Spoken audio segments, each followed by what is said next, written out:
Spade, Detective. Brought to you by Wild Root Cream Oil Hair Tonic, the non-alcoholic hair tonic that contains lanolin. Wild Root Cream Oil, again and again, the choice of men and women and children, too.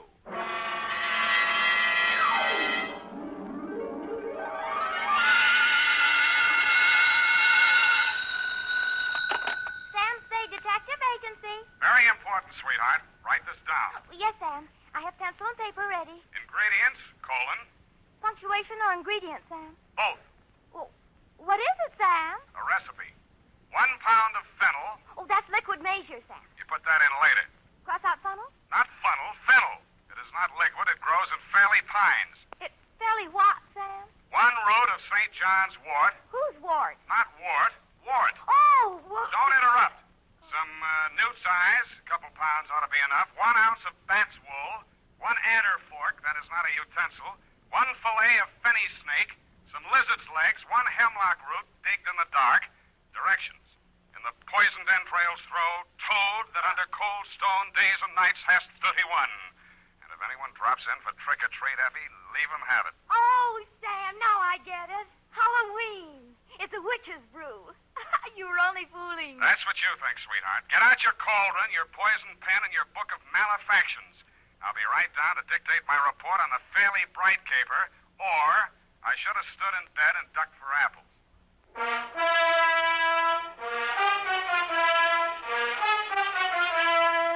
Dashiell Hammett, America's leading detective fiction writer and creator of Sam Spade, the hard-boiled private eye, and William Spear, radio's outstanding producer-director of mystery and crime drama, join their talents to make your hair stand on end with the adventures of Sam Spade. Presented by the makers of Wild Root Cream Oil for the hair. Are they saying this about you? There goes somebody who's really well-groomed. And that can go for every member of your family if they spruce up each day with Wild Root Cream Oil, America's favorite hair tonic. Wild Root Cream Oil grooms hair neatly and naturally, relieves dryness, removes loose dandruff.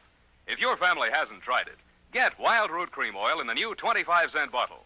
You'll see why Wild Root Cream Oil hair tonic is, again and again, the choice of men and women and children, too. And now, with Howard Duff starring as Spade, Wild Root brings to the air the greatest private detective of them all in the adventures of Sam Spade.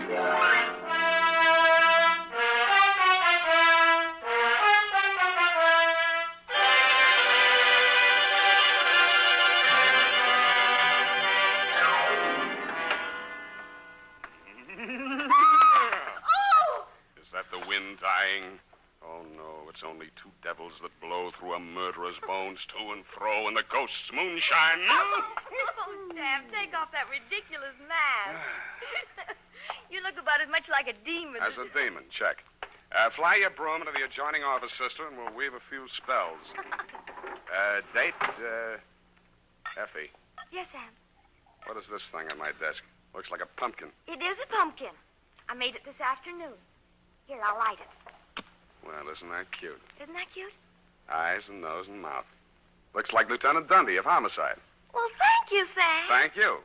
Well, I guess everyone knows it's Halloween, even if they don't listen to the radio. Shall we? We shall.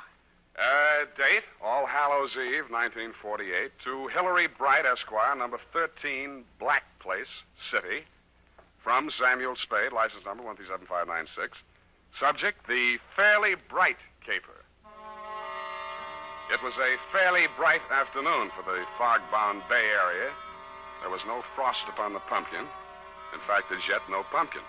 But I did see a black cat and several attractive wolf girls in broomstick skirts during the bus ride down the peninsula to your client's ancestral estate, Fairley-Pines. A bat flew out of a hollow tree as I mushed up a road through some pine woods to the house. In the gathering dusk, I also observed the toad, a lizard, and a hooty owl, which, if memory serves, are staple ingredients for a witch's brew. Then I observed, hobbling out of the forest, an authentic hag. She was wearing a dusty black robe, a peaked black hat, and her matted gray hair coiled serpent-like around her evil countenance. She leaned on a gnarled staff of hemlock, fixed me with her yellow, glittering eyes, and said, "Hello, kiddo. "Yes'm." Which way's the house? "Which house?" Fairley-Pines. Lost my bearings, I did. I was looking for some fennel. Oh. I got the bat's wool right enough and newt's legs. Couldn't find no adder's forks, but reckon this here copperhead will do the trick. What are you going to do with all that stuff? It's for the brew. I'm the witch I hired for tonight. Name's Gudge. Born Sophia, but of course I don't have no Christian name anymore since I sold out to Old Scratch. Beat me down on my price, he did, too. Look at that wart on my nose. What nose? Huh? The house is up that way. Mind if I walk along with you, pretty boy? I don't like girls. Huh? No, not at all, ma'am. No need to be afeared.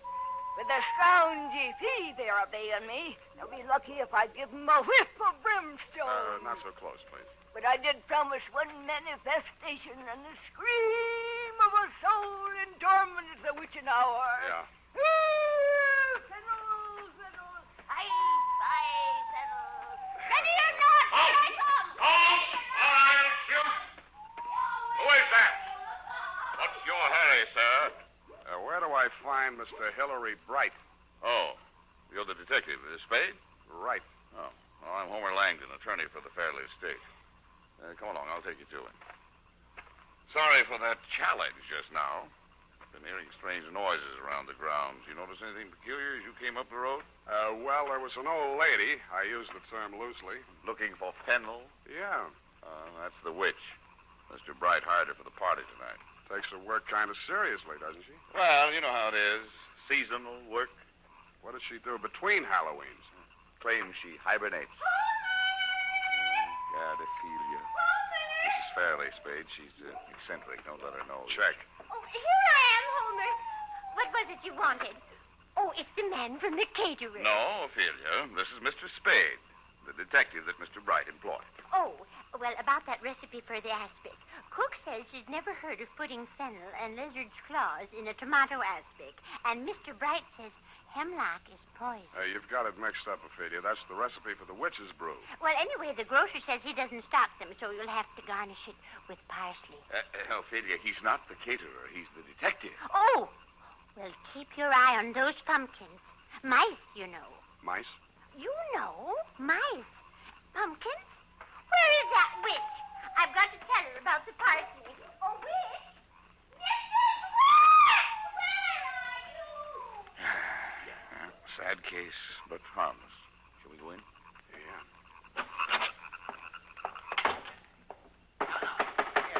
Now, watch his jawbone, Wilma. Oh, you've already broken his neck. Oh, why don't you hire an assistant? I don't like hanging him in the house anyway. We don't even know who he is. What are they up to now? Halloween comes but once a year. Oh, it's a skeleton, part of the decoration. Hillary, Oh, yes, Homer. I couldn't find the witch, but here's the detective. Oh, well, you can have the witch. I'll take him. Oh, watch what you're doing, Wilma. The ladder. Sorry. This just about completes the arrangements. Oh, this is Miss Wilma Fairley, for whom I'm managing this nauseous ball, Sam Spade. Hillary. Is that any way to speak about a girl's 5th engagement party? Forgive me if I'm guilty of understatement. Oh, fix that wire, Wilma. The top of Frankenstein's head's caving in. And look at that. The bolts are coming out of his neck already. Oh, well, come along, Spade. And I'll tell you how you fit into this mess. See you at the party, Sam. In here, Spade. Privacy. I don't think we're quite alone, are we? 99%. This is Fairly fiancé number 5, Ralph Cram by name. Oh, wake up, Ralph. Don't bother. He started the party a little early? Before lunch. But can you blame him? If I weren't a teetotaler, I'd be out staggering around the woods with that witch. Uh-huh. Now, what exactly is my assignment, Mr. Bright? I want you to be present at this miserable party tonight and pretend to have a good time. Why didn't you hire an actor? This is a new kind of masquerade ball. Even I have a unique problem here. A Halloween party combined with a party announcing the engagement of a socially prominent young woman. Well, naturally, the press will be on hand. They always are at my parties. But I doubt if any of the invited guests will show up. That's where you come in. You're one of the uninvited guests. I don't get it. Well, it's very simply this. I have a reputation to maintain. I'm sure you have better things to do than read the society page, so I'll explain. I believe some ill-informed columnists have referred to me as the male Elsa Maxwell. That's not true. She is the male Fairley-Bright. Female, that is. Anyway, you're a professional party giver, is that it? Exactly. What's the matter with Wilma? Why won't anybody come to her party? Because everyone on the guest list is either a relative or a friend of some poor swain she has jilted on the very steps of the altar. Oh, now I get it. Exactly. Now, as to the party. Masquerade. Natch. What else can you have on Halloween? Figures. Yes.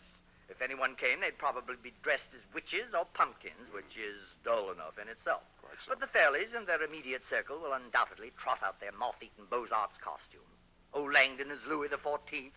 Wilma and her mother trying to look like Greek goddesses in some old drapes from a Fanchon and Marco idea. What about the boyfriend here? Well, you can see how hideous it's all going to be. And Life magazine has promised to cover it. Well, I simply had to do something. What about the boy? I think it's the party idea of the year. 20 uninvited guests who will come as themselves. Who's my date? The witch? Oh, isn't she priceless? You know, I thought of burning her at the stake as the grand climax of the evening. I've got matches. No, I decided against it. It's too messy. Well, it sounds like loads of fun, Mr. Bright, but I'm afraid you called the wrong detective. Now, so wait a minute, please. Hear me out. Now, there's method in my madness. I believe I mentioned 20 uninvited guests. Who were coming as themselves, yes. Exactly. Well, I've gone to a great deal of trouble and expense getting together a really colorful group. All authentic types. A gangster, a shrimp fisherman, a swami, 3 bubble dancers, a gypsy, a paroled axe murderer, a sandhog. Oh, that reminds me, I must see whether the blubber arrived for that Eskimo they're flying down from Nome. Yeah, well... What I'm getting at, Spade, is that with a collection of people like that, well, anything might happen. well, why didn't you invite the local police force? Oh, they're coming in costume, of course. Good, then you won't need me. Besides, I get $800 a day in expenses. Mr. Spade, at the last party our local chief of police attended, the guests were held up and robbed of $50,000 worth of jewels, including the chief's gold badge. So, you see, we do need you. Hey, what's that? Oh, go back to sleep, Ralph. It's only the guests arriving. I get $1,000 a day.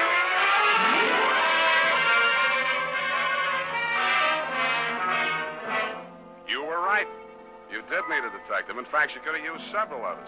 First, the pickpocket you'd invited lifted the police chief's wallet. The axe murderer chased the witch up a tree. And the gangster and the cowboy tried to shoot it out over one of the bubble dances. After I'd foiled a safecracker in the act of blowing the vault in the library, things quieted down, and everybody formed a circle around a bonfire. All right, quiet, please. Quiet, everyone. Quiet. Mrs. Fairley has a very important announcement to make. Ophelia? She was here just a few moments ago. Well, have you seen her around Langdon? A few minutes ago, she said she had a headache and went upstairs to get some aspirin. Sam, I'm worried about Mother. Would you mind going upstairs to see what she's up to? She's been behaving so strangely tonight. She's been behaving strangely. Sure, Wilma. I'll be right back. Come along, let's get on with it. A witch. Agent! You stand over here. Here? No, bring your broom. That's it. And don't look so pleasant. You're supposed to be evil. Beware. Those not wearing toad bane is subject to warts. There's evil in this place tonight. Blood on the stone, blood in the cauldron.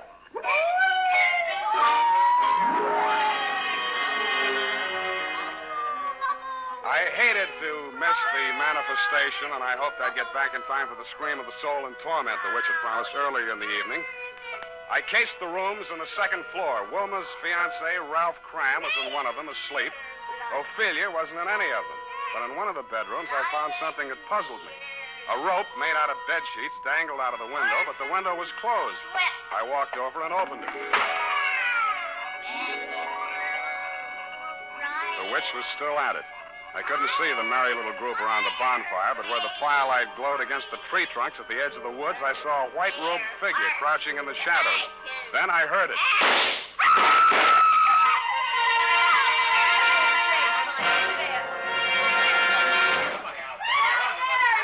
Heard them all in the house. On a hand. Don't let any of them get away. Right, Chief. All right, folks, you'll have to step inside. What? Come on. Step in. No, you It's Wilma, Spade. She's dead. Somebody shot her.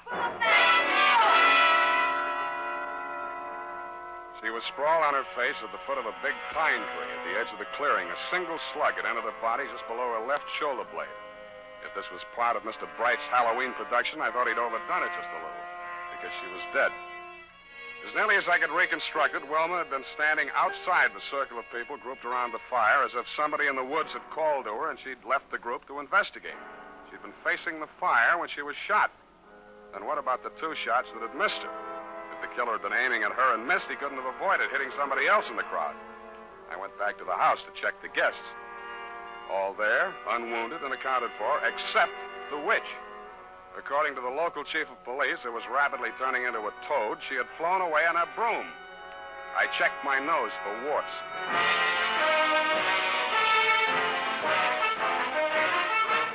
The makers of Wild Root Cream Oil are presenting the weekly Sunday adventure of Dashiell Hammett's famous private detective, Sam Spade.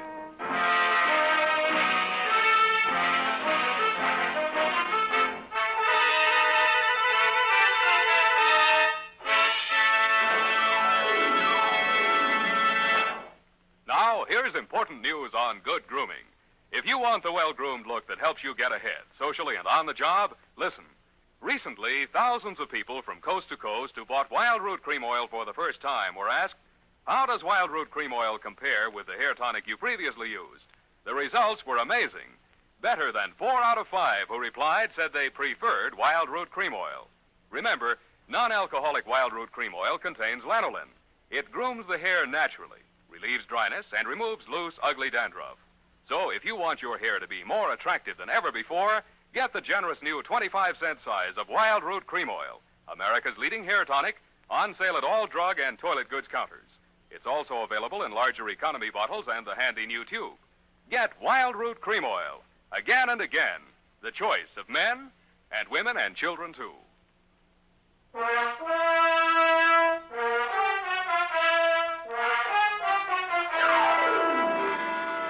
now, back to the Fairley-Bright caper. Tonight's adventure with Sam Spade.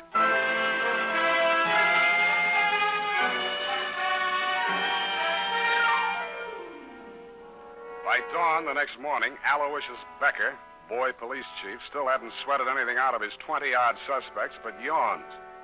The family lawyer, Langdon, had an old gun permit, no gun. Then he canvassed the town for Wilma's 18 jilted suitors. They were all alibied by their wives and children, which knocked that angle out. She carried no insurance, nobody stood to gain anything financially by her death, and nobody but you, Mr. Bright, actively disliked her. About then, Chief Becker put Ophelia back on the griddle. Now, look here, Mrs. Fairley. You still aren't coming clean with us. Clean? Oh, the ashtrays. I'll call the maid. Come back here. Yes, Chief Becker. Now, sit down, Mrs. Fairley. Now, let's go over the part of your story where we found the bed sheets hanging out your window. Yes. Why did you tie the bed sheets together and hang them out the window? For a rope. So, you admit that you used that rope to snake out. I did no such thing. I always go out that way at night. And you admit that... Oh, I give up. Mrs. Fairley. Oh, it's you, Mr. Spade. I want to thank you for guarding the pumpkin so well. I didn't see a mouse all evening. Thank you, Mrs. Fairley. I only did what... Oh, why is Chief Becker so angry? I think what's worrying him, Mrs. Fairley, is why you closed the window behind you when you went out on your rope. So no one would know. Wilma worries about me. You won't tell her? Ah, it's as plain as the nose on your face what she's doing. Working up to an insanity plea. Ingenious theory, Chief, but look, can I talk to you a minute outside? Yeah, could use a little air. Keep 'em all here, Monahan. Look, Chief, why don't you lay off that poor old dame? She's Right. too vague, disorganized. It took Yeah. a marksman. The way the wound was, no point of exit, just punctured the wall of the heart and stopped. A low-velocity impact. Sure. A what? It had been fired from about the maximum range of a .38 pistol. He'd have to figure on the drop in trajectory as the bullet slowed down. It was either a trick shot or one that just connected accidentally. By the way, we only have your word for it that you were upstairs in the house when those shots were fired. You carry a .38, don't you, Spade? What kind of gun do you carry, Chief? Yes. Well, we'd better wait till ballistics sends back the report on the slug. Gosh, if we could only figure out where she hid the gun. Don't look now, Chief, but that witch is back again. What? Pretty boy, where have you been? I've been looking all over for you mortals. You're going to have a good deal of explaining to do, lady. Why did you fly away like that last night? I had to see to my cauldron. A good thing I did, too. Look what I found in it. No wonder my manifestation didn't work. Base metal in my brew. 38 caliber, too. 3 bullets fired. Gee, that settles it. You're under arrest. Who, me? Yes. No, her. Oh, no, you don't. How could have stolen on you, I will. I'll turn you into a toad. Look, Chief, where's that gun permit you took out of Langdon's room? Oh, I forgot about that. Here, it's in my pocket. Let's see that serial number. Well? They match. It's Langdon's gun. Boy, oh boy, then it's settled. That's what you think, boy, oh boy. Don't forget, he's a lawyer.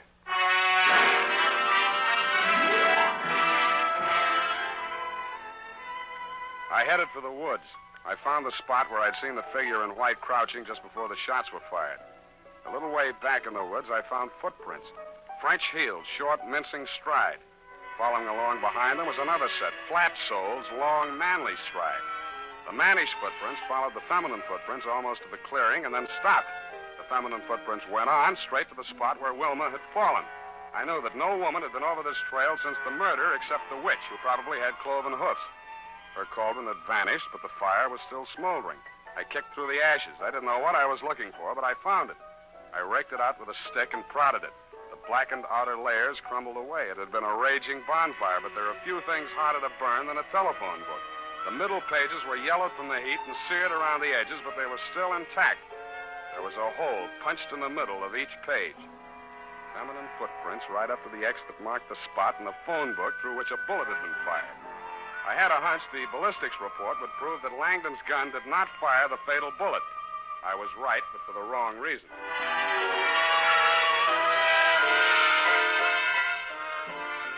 Yeah, you can't get around it, Chief. Ballistics don't lie. You can see here. You don't even need a magnifying glass. Take a look there. Don't have my glasses. Well, you ought to be able to feel it. 2 big ridges on the test slug. The other one's almost smooth. Rust pits wouldn't make a ridge like that, would they? No, we figure they must have used a faulty cutter at the factory when they rifled the barrel. Well, that settles it. That and those women's footprints and that phone book all point to Mrs. Fairley. What's about a phone book? Whoever shot her fired the slug through a phone book to make it look like a long-range job. It was a low-velocity hit, all right, but it was tearing through that phone book that slowed it down. That proves the killer didn't have to be a marksman. Stood right next to her. Hey, what's so funny? This picture in the morning paper, you and those bubble dancers, Chief. Let me see that. Why, that's libelous.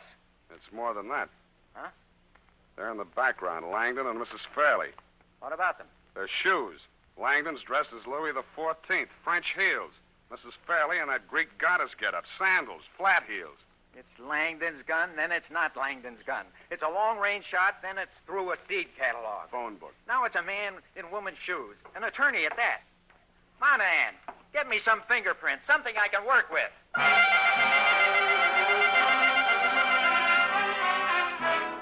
I didn't blame the chief. My somersaulting clues were getting me dizzy, too.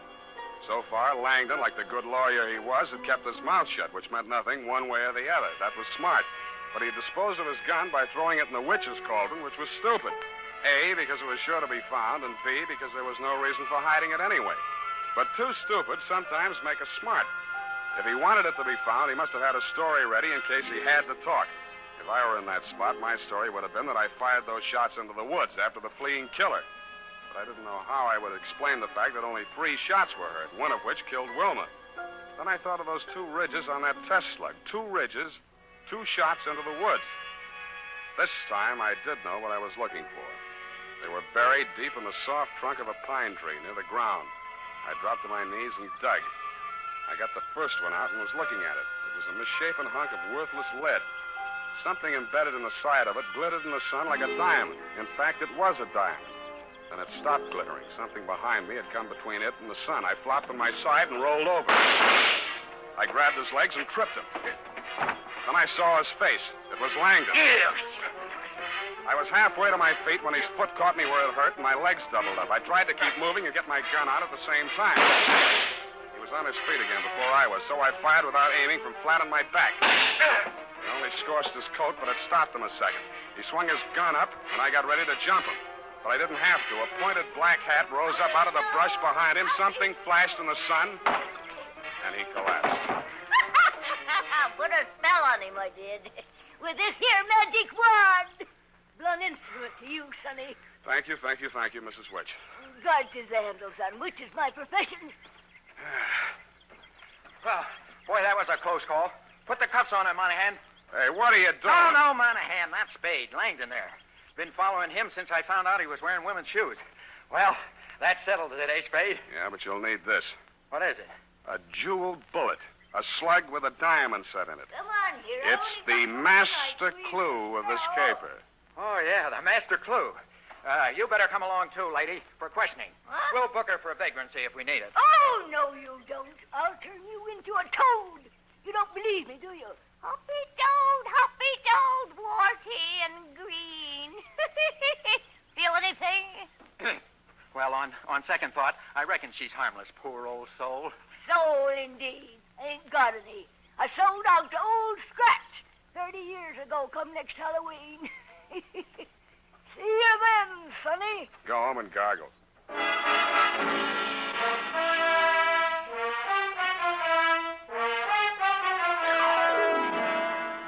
Period. End of report. But, Sam, what was the significance of the jewel bullet? Oh. Well, after he shot Wilma, Langdon fired 2 shots into the woods, remember? Yes. Those 2 bullets had diamond insets so placed that they would gouge the inside of the gun barrel.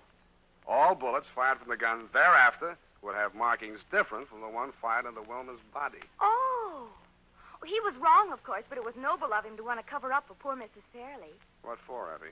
Well, she killed her daughter, of course, because she was just out of patience with her, getting engaged and unengaged all the time till they hadn't a friend in the world. That's so. That was the motive, wasn't it, Sam? That's Fairley-Bright, sweetheart, except that Mrs. Fairley did not kill her daughter. Langdon did. You mean she was his daughter, too, by a previous marriage? Go take that up, sweetheart, before I turn you into a toad.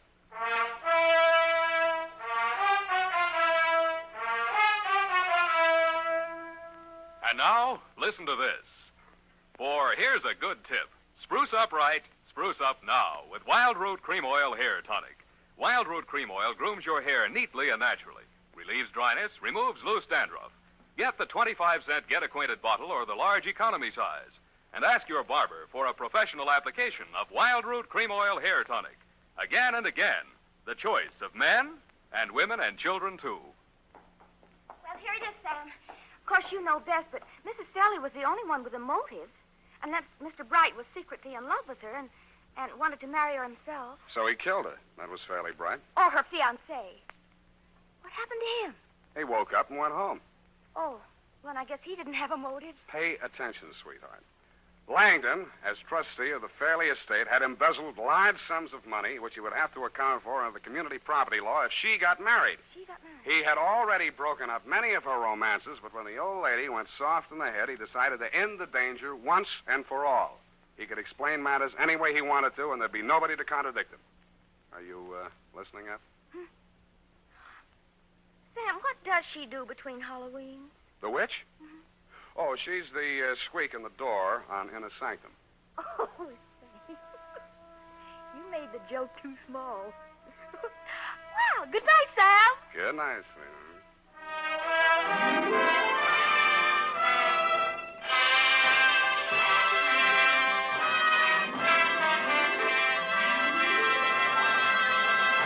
The Adventures of Sam Spade, Dashiell Hammett's famous private detective, are produced and directed by William Spear. Sam Spade is played by Howard Dove. Lorene Tuttle is Effie. The Adventures of Sam Spade are written for radio by Bob Tallman and Gil Dowd. Musical direction by Lud Gluskin with score composed by Renee Garrigang. Join us again next Sunday when author Dashiell Hammett and producer William Spear join forces for another adventure with Sam Spade. Brought to you by Wild Root Cream Oil. Again and again, the choice of men and women and children, too. This is Dick Joy reminding you to... Get Wild Root Cream Oil, Charlie. It keeps your hair in trim. You see, it's non-alcoholic, Charlie. It's made with Susan Lanolin. You better get Wild Root Cream Oil, Charlie. Start using it today. You'll find that you will have a tough time, Charlie. Keeping all the gals away. Hiya, Baldy. Get Wild Root right away. This is CBS, where 99 million people gather every week, the Columbia Broadcasting System.